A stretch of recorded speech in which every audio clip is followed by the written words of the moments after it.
So first of all, open your game in Roblox Studio. Now let's add a new part. So I'm right click anywhere and clicking on insert part. So here we can see the part added. Now you can turn on scale option to adjust your part size just like this.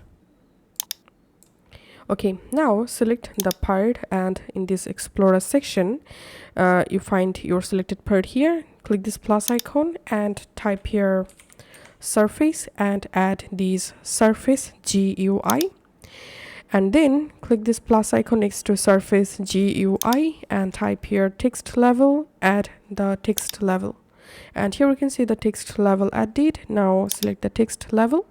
Under properties, scroll down. In here, first of all, let's add anchor point 0.5 comma 0.5 and hitting enter.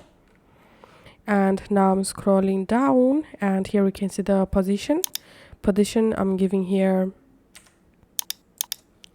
0.5 comma 0.5. and now here we can see our text level. And now scroll down and come to this rich text section. Here you can easily type your text. I'm typing here sample for example and hitting enter.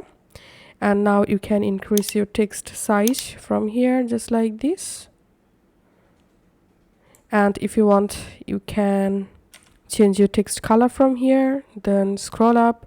From here you will be able to change your text font family just like this. You can make your text bold. So in this property section, you will be able to easily customize your text according to your needs.